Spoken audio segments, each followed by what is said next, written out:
Hello दोस्तों, आज की वीडियो में हम सीखने वाले हैं एक्सेल फाइल में डेटा को कैसे एंटर करें, कैसे उसको एडिट करें और अगर हमने कुछ मिस्टेक कर दिया है, हम डेटा को डिलीट करना चाहते हैं तो वो कैसे करें। ये वीडियो बहुत ही इंपॉर्टेंट है, स्पेशली उन लोगों के लिए जो एक्सेल में नए हैं। तो चलिए शुरू करते हैं। सबसे पहले बात करते हैं एक्सेल फाइल में डेटा को कैसे एंटर करें। इसको हम प्रैक्टिकल एग्जाम्पल के साथ सीखेंगे और साथ में कुछ कीबोर्ड शॉर्टकट भी देखेंगे। एक्सेल की हर छोटी बॉक्स को हम सेल कहते हैं और इन्हीं सेल के अंदर हम डेटा टाइप करते हैं, चाहे वो टेक्स्ट हो, नंबर हो या फॉर्मूला हो। तो एग्जाम्पल के लिए हमारे पास यहाँ पर हमको स्टूडेंट डिटेल फिल करनी है, स्टूडेंट के नेम फिल करने हैं और उनके मार्क्स फिल करने हैं। तो आपको जिस भी सेल के अंदर डेटा फिल करना है, आप उस सेल को सिलेक्ट कर लो और कीबोर्ड से आप डेटा टाइप कर सकते हो। तो यहाँ पर मैं स्टूडेंट का नेम टाइप कर रहा हूँ, गौतम, और कीबोर्ड से प्रेस करूंगा एंटर, हमारा डेटा फिल हो जाएगा और हम नेक्स्ट सेल में आ जाएंगे। उसके बाद सेकंड स्टूडेंट का नेम टाइप करते हैं, अमन, राहुल। यहाँ आप देख सकते हो हमारा तीनों स्टूडेंट का डेटा फिल हो गया। अब इसके बाद हम उनके मार्क्स फिल करेंगे, तो हम मार्क्स वाले सेल में चले जाएंगे। यहाँ पर हम नंबर टाइप करेंगे 90, 80, 95। यहाँ पर आप एक डिफरेंस देख रहे होगे, जो हमारा टेक्स्ट है वो लेफ्ट साइड में लिखा हुआ आ रहा है और जो हमारे नंबर है वो राइट साइड में लिखे आ रहे हैं। ये एक्सेल में बाय डिफॉल्ट होता है। जो हमारे नंबर होते हैं वो राइट अलाइन होते हैं और जो हमारा टेक्स्ट होता है वो लेफ्ट अलाइन होता है, जैसे आप यहाँ देख सकते हो टेक्स्ट के अंदर। और उसके बाद हम बात करते हैं कुछ कीबोर्ड शॉर्टकट की।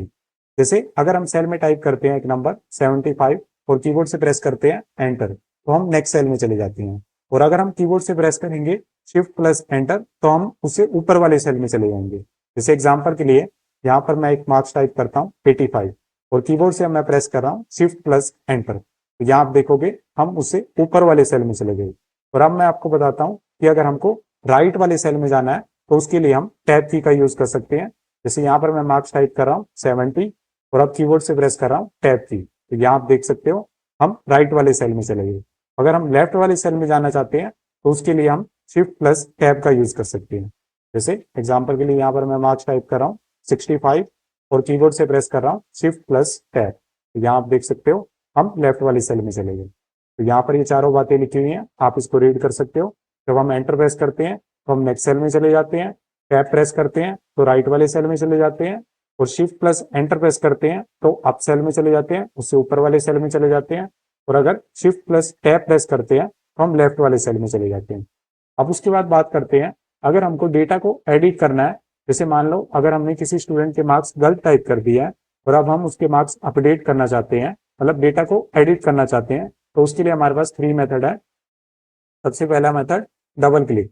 हम उस सेल पे क्लिक करेंगे, मतलब जिस भी सेल में हमको डेटा अपडेट करना है उस सेल पे डबल क्लिक करेंगे तो हमारा कर्सर सेल के अंदर चला जाएगा और अब हम डेटा को अपडेट कर देंगे। जैसे यहाँ पर मैं मार्क्स को अपडेट कर रहा हूँ 95, कीबोर्ड से प्रेस करेंगे एंटर, तो हमारा डेटा अपडेट हो जाएगा।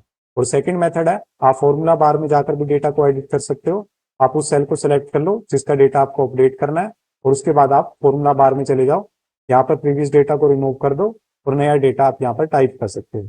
जैसे यहाँ पर मैं मार्क्स टाइप कर रहा हूँ 90, तो यहाँ आप देख सकते हो हमारे मार्क्स अपडेट हो गए। और उसके बाद मैं आपको थर्ड मेथड बताता हूँ। थर्ड मेथड के अंदर हम कीबोर्ड शॉर्टकट का यूज कर सकते हैं। हम उस सेल को सिलेक्ट कर लेंगे जिसमें हमको डेटा अपडेट करना है और कीबोर्ड से प्रेस करेंगे F2 की, तो हमारा कर्सर सेल के अंदर चला जाएगा और हम मार्क्स को अपडेट कर देंगे।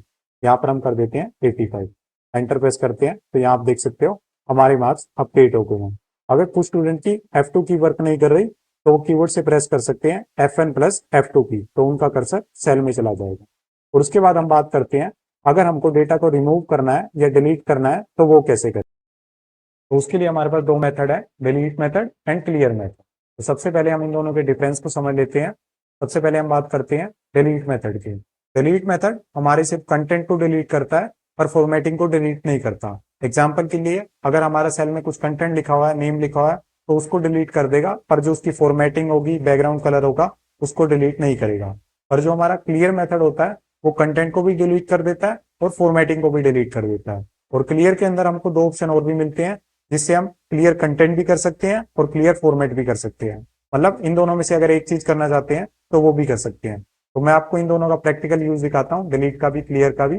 जैसे यहाँ पर हमने कुछ नेम लिख रखे हैं और कुछ मार्क्स लिख रखे हैं, तो सबसे पहले हम सेल को सिलेक्ट कर लेंगे जिसको हमको डिलीट करना है और कीबोर्ड से प्रेस करेंगे डिलीट की, तो यहाँ आप देखोगे हमारे सेल का कंटेंट डिलीट हो गया पर जो उसकी फॉर्मेटिंग है वो सेम है, बैकग्राउंड कलर भी सेम है और अगर आप इसमें दोबारा टेक्स्ट टाइप करोगे तो आपको फॉर्मेट भी वही सेम मिलेगा। जैसे यहाँ पर मैं नेम दोबारा टाइप करता हूँ, तो यहाँ आप देख सकते हो हमारा फॉर्मेट अभी भी बोल्ट में है। जो हमारा नेम टाइप हुआ है वो बोल्ट में टाइप हुआ है।